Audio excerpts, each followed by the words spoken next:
There's a young lady, she was like about 18 and sexually active, and she got pregnant, and she was surprised she was pregnant. And so I asked her, did you use any protection? And she said, no. I said, well, did you understand that when you have sex, that's what it's all about? You're creating another life, it's all about that. And she said, no, I didn't know. We felt the needs of the people that had come to us with either the needs of creating a family or the needs of being pregnant and not expecting to be pregnant, and having backs against the wall and no resources, no possibility for help.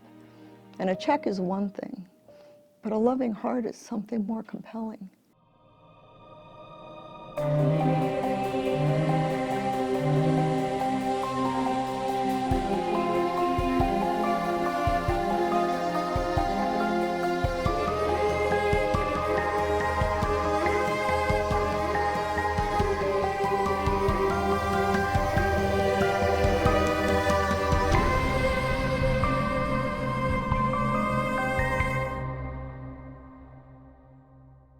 And so when we did the pregnancy test and confirmed that she was pregnant, she cried, I tell you, at least an hour and a half, really loud. And she was just scared. So at first she was happy and she wanted to keep the baby until she talked to her boyfriend.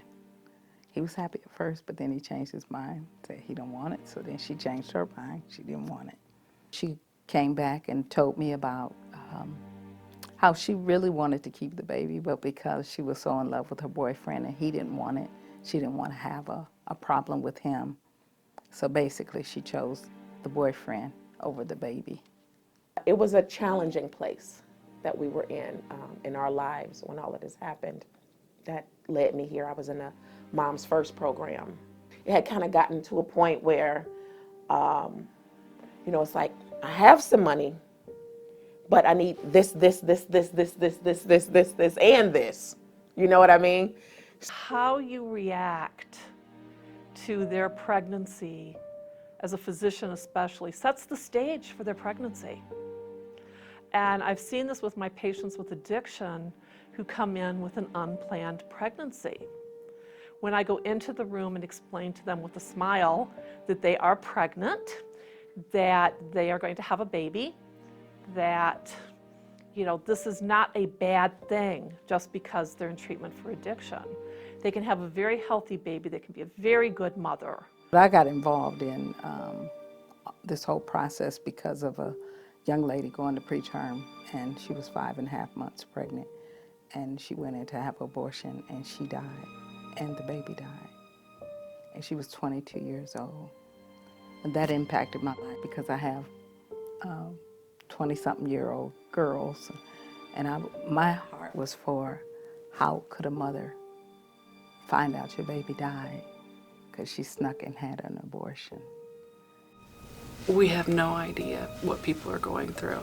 And I think that's been one of the big eye-openers to me is people are struggling out there and struggling with decisions, and then after they make the decision to be able to support that child. We help them form an informed decision. We educate. But I've never said to any woman, don't have an abortion, because women don't like being told what to do.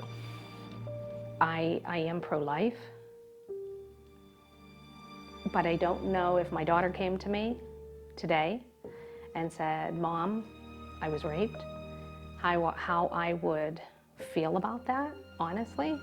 I don't know how I would guide her. And Frederica Matthews Green had written a book called Real Choices, and it talked about the fact that so many in our society have no family or support system that's healthy, that would help them in a difficult spot to get through a temporary setback in order to help them to achieve their goals in life and realize their dreams.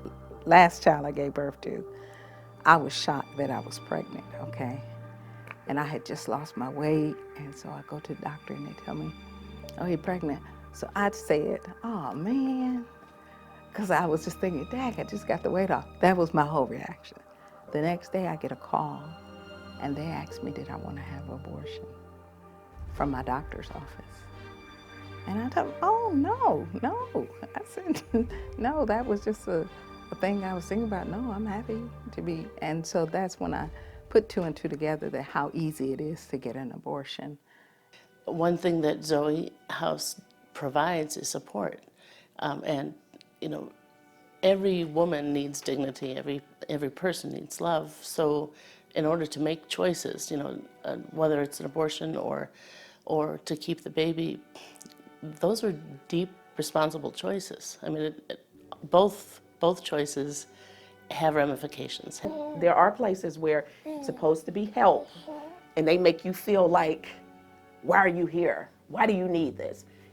You could have done this. Why didn't you do that? You know, so here it's always been warm. There's a calm feeling, smiles, just like, I don't know if you heard one of the ladies when I came in. She was like, oh, and you need stuff for him too, right? I'm like, no, I'm just here for the documentary. But thank you. I brought stuff this time. I don't need. I brought things. Let's work really hard at not using shame or guilt, because we then are starting to feel the desperation. I'm desperate to change you. That's not our job. Our job is not to change people, but it is to love them. I feel that every woman should have the right to, it's awful when somebody says, I had nowhere to turn. So I felt that abortion was the best thing. Our whole goal was to be there and support the women, no matter what they choose. And when they do choose abortion, when they could come back and still talk to us, we think that's a win-win, because it's like we've connected, and you know, we don't make them feel bad or judge them or anything. Because when they say that's their choice, that's what we say, okay. And that's the end of our conversation. It's not, my life is just falling apart. I don't know what to do. I give up. It's just that they need a little hand up, a lift up. You know, everybody's not at the end of their wits, you know, so, and that's where I would like to be able to help and just give some words and, you know, reminders that, you know, hey, we all fall into little spots where we need help, we need a hand, and it's okay.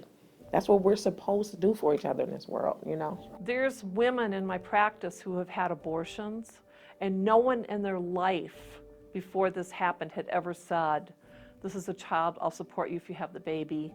You know, it's given to them as the only option. There are no other options that you have, which is incredibly sad. I think you can completely turn around somebody's life by giving them the opportunity to